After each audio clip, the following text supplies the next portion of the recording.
तो आइए देखते हैं व्यंजन वर्ण क्या होते हैं। ये पार्ट 2 है, तो इससे पहले आप पार्ट 1 देख लें।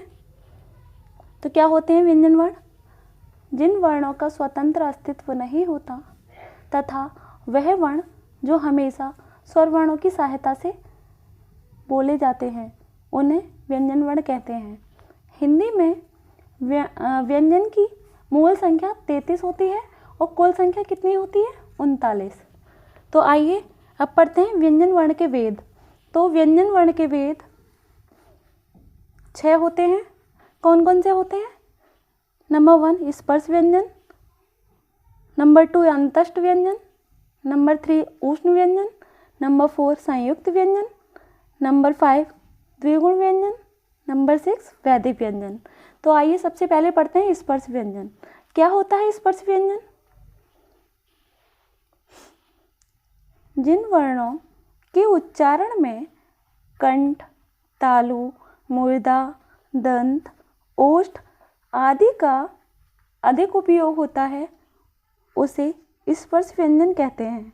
इनकी मूल संख्या 16 होती है और कुल संख्या 25 होती है।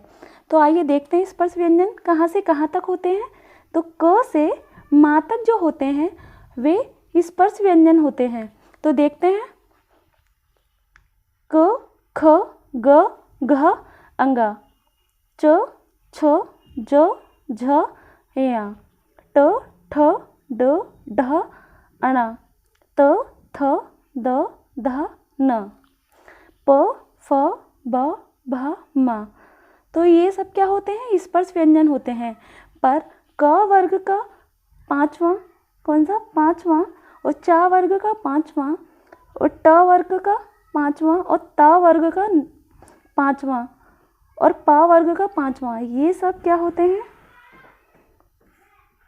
इन सभी वर्ण को क्या बोलते हैं? नासिक्य, नासिक्य वर्ण बोलते हैं। और क, ख, ग, घ, च, छ, ज, झ, ट, ठ, ड, ढ, त, थ, द और ध, जो ये होते हैं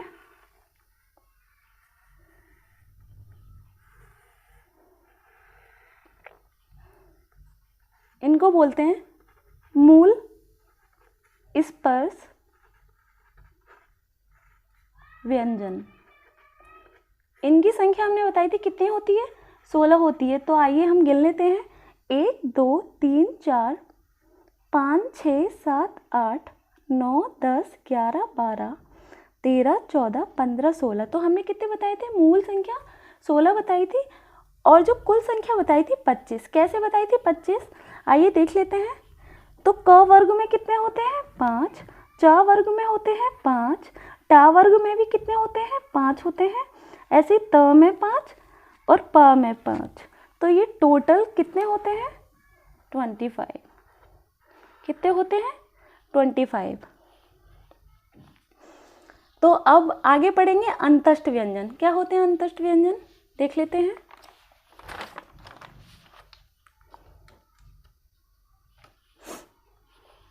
अंतस्थ व्यंजन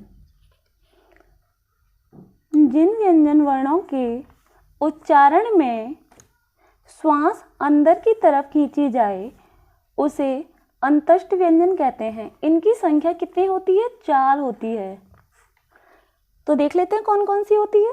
य, र, ल और व कितनी होती है? 4 होती है।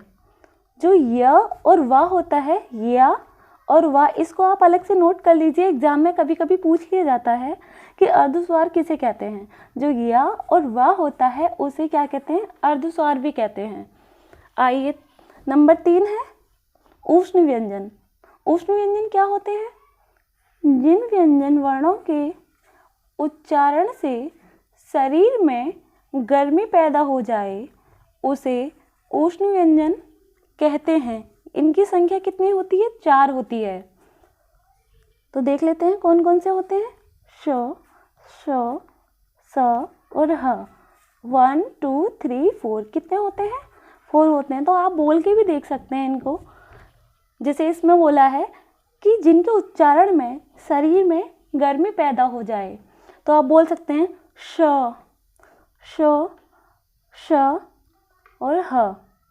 तो इनसे पता चलता है कि ये क्या है, उष्ण व्यंजन है, जिनसे क्या ऊष्मा उत्पन्न हो हमारे शरीर के अंदर, थोड़ा सा गर्मी का एहसास हो।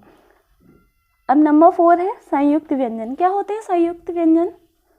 जो व्यंजन वर्ण दो व्यंजन वर्णों से मिलकर बनते हैं उन्हें संयुक्त व्यंजन कहते हैं।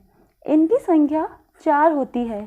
संयुक्त का मतलब ही यही है कि दो चीज़ों से या दो से अधिक चीज़ों से मिलकर बना हो। तो ऐसे ही जो संयुक्त व्यंजन है दो व्यंजन वर्णों से मिलकर बनते हैं। तो कौन कौन से होते हैं? छ, त्र, ज्ञ और श्र। तो ये किन किन से मिलकर बने होते हैं? क और श। ये आपस में मिल जाएं तो किसका निर्माण करते हैं? छ।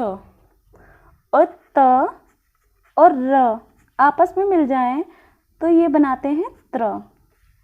ज और य मिल जाएं तो ये बनाते हैं ज्ञ।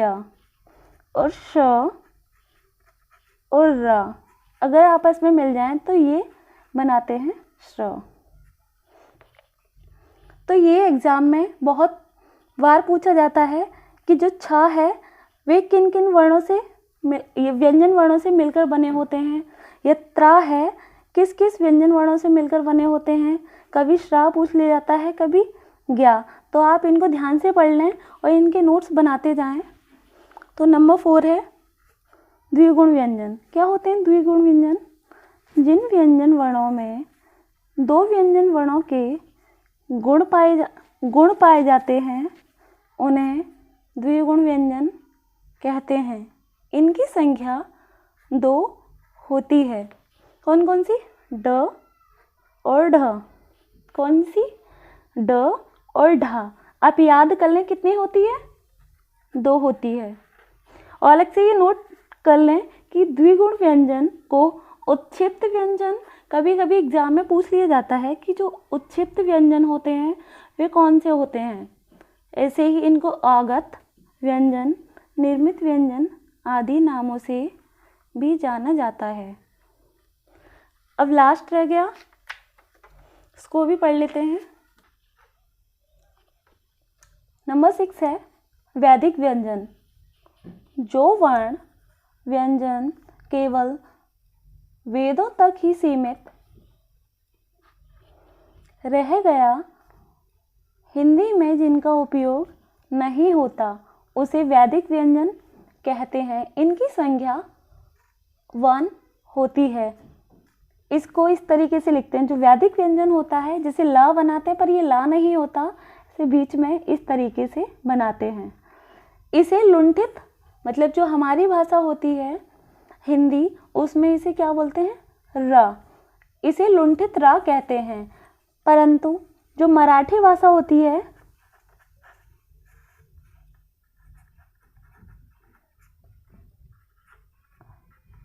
उसमें आज भी वैदिक व्यंजन का उपयोग होता है। तो यहाँ हमारा जो व्यंजन वर्ण है कंप्लीट होते हैं। तो फ्रेंड्स, चैनल को सब्सक्राइब करना ना भूलें। और इसके यदि आपको नोट्स चाहिए तो डिस्क्रिप्शन बॉक्स में इसका लिंक दे दिया है, जो आपको टेलीग्राम चैनल से मिल जाएंगे।